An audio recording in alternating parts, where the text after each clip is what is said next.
জানিয়ে দেব এই মুহূর্তে হাতে পাওয়া সর্বশেষ গুরুত্বপূর্ণ আপডেট বাংলা সংবাদ। শুরুতেই থাকছে নির্বাচনী রোডম্যাপের দাবিতে আন্দোলনে নামছে বিএনপি। দ্রুত নির্বাচনের স্পষ্ট রোডম্যাপের দাবিতে আন্দোলনে নামতে যাচ্ছে বিএনপি। আগামী বছরের জানুয়ারির মধ্যেই এ বিষয়ে সুস্পষ্ট রোডম্যাপ ঘোষণা না হলে ফেব্রুয়ারির প্রথম থেকেই কর্মসূচি শুরুর ইঙ্গিত দিয়েছে বিএনপি নেতারা।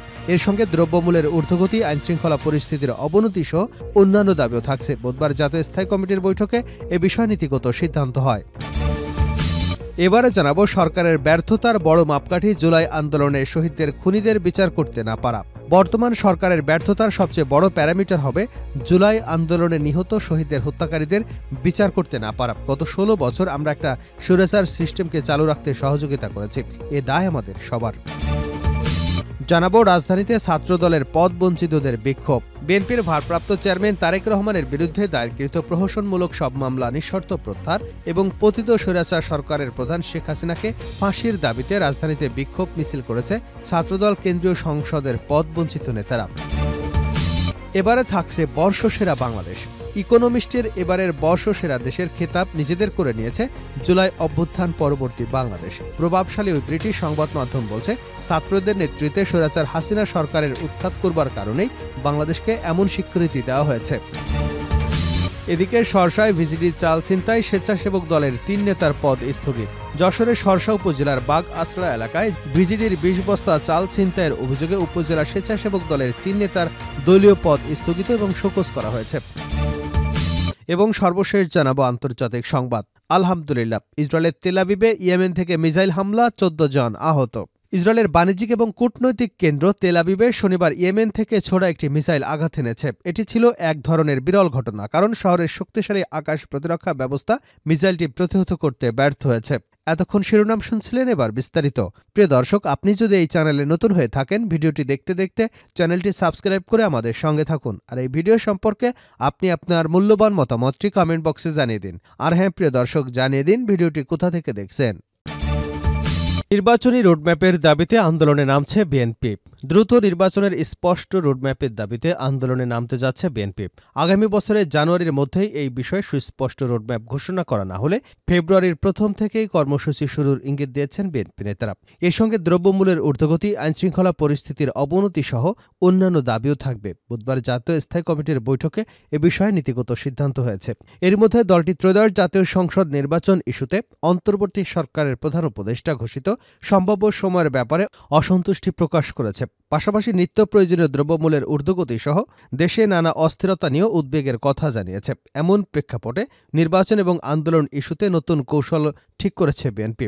এরই অংশ হিসেবে চলমান পরিস্থিতি, নির্বাচন এবং মাঠের কর্মসূচির বিষয়ে মিত্র রাজনৈতিক দলগুলোর সঙ্গে ফের বৈঠকে বসছে। আজ থেকে বৈঠক শুরু হতে যাচ্ছে। সমমনা ফ্যাসিবাদ বিরোধী আন্দোলনে অংশ নেওয়া অন্তত ৫০টি রাজনৈতিক দলের সঙ্গে ধারাবাহিকভাবে বৈঠক হবার কথা রয়েছে। সংস্কার ও জাতীয় নির্বাচনের সময় নিয়ে রাজনৈতিক অঙ্গনে নানা আলোচনা সমালোচনার এই মুহূর্তে মিত্রদের সঙ্গে বৈঠকের তাৎপর্যপূর্ণ বলে মনে করা হচ্ছে। সংশ্লিষ্ট সূত্রে জানা গেছে সব তথ্য। এদিকে শুক্রবার লন্ডনে গেছেন বিএনপির স্থায়ী কমিটির সদস্য সালাউদ্দিন আহমেদ। সেখানে দলের ভারপ্রাপ্ত চেয়ারম্যান তারেক রহমানের সঙ্গে তার একাধিকবার সাক্ষাৎ হবার কথা রয়েছে। একটি সূত্র জানিয়েছে, সবকিছু ঠিক থাকলে চলতি মাসের শেষে উন্নত চিকিৎসার জন্য বিএনপি চেয়ারপারসন খালেদা জিয়ার লন্ডনে যাবার কথা। এর আগে সালাউদ্দিন আহমেদের লন্ডন সফরও অনেক তাৎপর্যপূর্ণ বলে মনে করছেন সংশ্লিষ্টরা। জানতে চাইলে লিয়াজো কমিটির সদস্য দলটির ভাইস চেয়ারম্যান মোহাম্মদ শাহজাহান বলেন, ফ্যাসিবাদ বিরোধী আন্দোলনে অংশগ্রহণকারী রাজনৈতিক দলগুলোর সঙ্গে শনিবার থেকে ধারাবাহিক বৈঠক হবে। নির্বাচন সহ সাম্প্রতিক বিষয় গুরুত্ব দিয়ে সেখানে আলোচনা হবে। সরকারের ব্যর্থতার বড় মাপকাঠি জুলাই আন্দোলনে শহীদদের খুনিদের বিচার করতে না পারা সার্জিস আলম। বর্তমান সরকারের ব্যর্থতার সবচেয়ে বড় প্যারামিটার হবে জুলাই গণ আন্দোলনে নিহত শহীদদের হত্যাকারীদের বিচার করতে না পারা। গত ১৬ বছরে আমরা একটা স্বৈরাচার সিস্টেমকে চালু রাখতে সহযোগিতা করেছি, এর দায় আমাদের সবার। শুক্রবার সকালে জুলাই শহীদ স্মৃতি ফাউন্ডেশনের সাধারণ সম্পাদক সার্জিস আলম খুলনা জেলা শিল্পকলা একাডেমিতে শহীদ পরিবারের পাশে বাংলাদেশ অনুষ্ঠানে বক্তৃতায় এসব কথা বলেন। সার্জিস বলেন, জুলাই আগস্ট বিপ্লবে নিজেদের কর্মকাণ্ডের কারণে পুলিশের ইমেজ সংকটে রয়েছে। নিজেদের সুনামের সঙ্গে কাজ করে সেই ইমেজ ফিরিয়ে আনতে হবে। আন্দোলনে যারা রাজপথে শহীদ হয়েছেন তাদের হত্যার বিচার করতে হবে। তিনি বলেন, পুলিশ চাইলেই সবকিছু করা সম্ভব। তাদের প্রভাব মাঠ পর্যায়ে সবচেয়ে বেশি থাকে। বাংলাদেশ সেনাবাহিনী কিছুদিনের জন্য হলেও সহযোগিতার জন্য এসেছেন, তারা আবার চলে যাবেন। পুরো বাংলাদেশে মাঠ পর্যায়ে আইনশৃঙ্খলা রক্ষা করবার জন্য পুলিশ যে ভূমিকা পালন করতে পারে আর কোনো বাহিনী সেটা পারে না। যাদের কাছে প্রত্যাশা সবচেয়ে বেশি তাদের কাছেই চাওয়াগুলো বেশি হয়। আমরা এখনো আপনাদের প্রতি আস্থা হারাইনি। আমরা আস্থাটা রাখতে চাই। পারব কিনা সেটা আপনাদের কাজের মাধ্যমে প্রমাণ করতে হবে। তিনি বলেন, আমরা চাই আমাদের শহীদ পরিবারে যারা রয়েছেন সেক্টর একটা জায়গা থেকে তাদের দায়িত্ব দেওয়াটা খুব টাফ।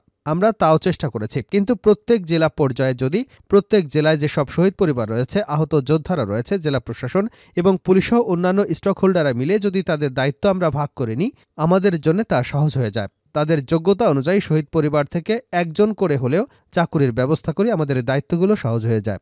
আপনাদের অনুরোধ করব, আপনাদের কাজের মধ্য দিয়ে আপনারা তাদের পাশে থাকবেন। তিনি আরও বলেন, আমরা আপনাদের কথা দিতে চাই, জীবনের বিনিময়ে হলেও এই অভ্যুত্থানের স্পিরিট রক্ষা করবার জন্য আমরা আমাদের সর্বোচ্চ চেষ্টা করে যাব।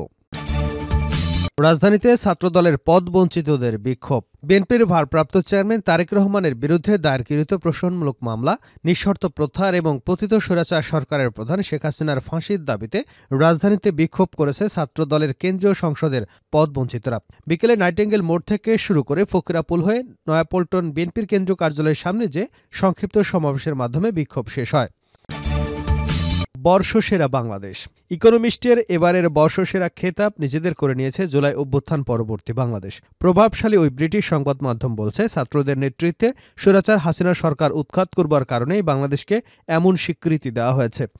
জুলাই আগস্ট গণ আন্দোলনের অংশীজনরা বলছেন, এই আন্তর্জাতিক স্বীকৃতিকে তারা জনগণের কাছে ফিরিয়ে দেবেন। আর স্বীকৃতি ধরে রাখতে বাংলাদেশের প্রশ্নে ঐক্যবদ্ধ হবার কোনো বিকল্প দেখছেন না বিশ্লেষকরা।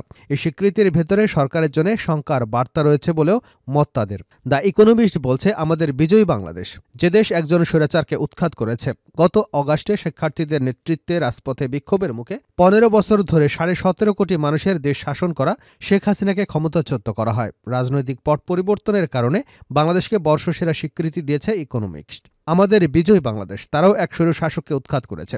গত অগাস্টে ছাত্রদের নেতৃত্বে রাজপথের আন্দোলনে শেখ হাসিনাকে ক্ষমতাচ্যুত করা হয়।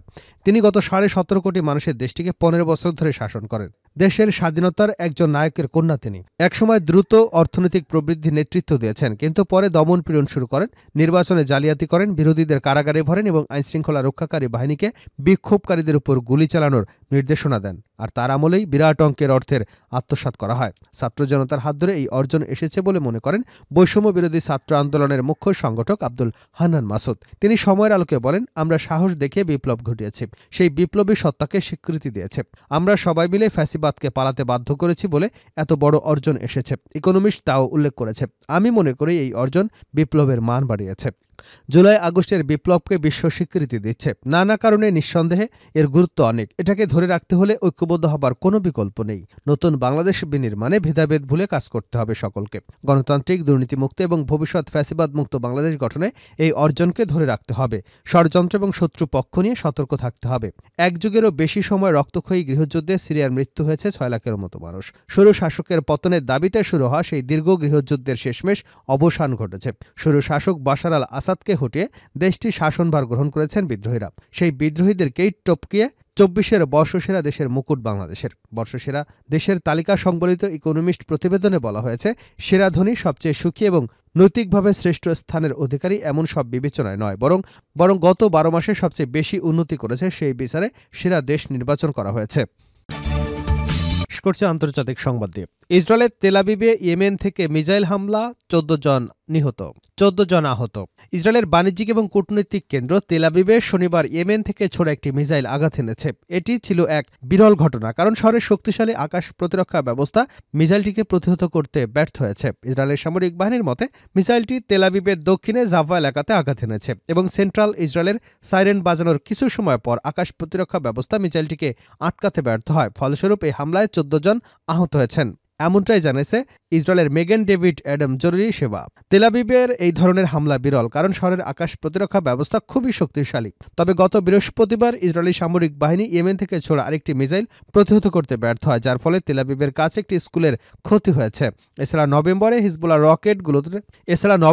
হিজবুল্লাহ রকেটের খণ্ডাংশ তেল আবিবের একটি ভবনে আঘাত হানে এবং জুলাই মাসে ইরান সমর্থিত হুতি বিদ্রোহী গোষ্ঠী তেল আবিবে একটি ড্রোন হামলা চালিয়েছিল, যা ছিল শহরের উপর তাদের প্রথম হামলা। এই হামলাগুলি ইসরায়েলের নিরাপত্তা ব্যবস্থাকে আরও কঠিন করে তুলেছে এবং শহরের সুরক্ষা নিয়ে নতুন করে প্রশ্ন উঠেছে।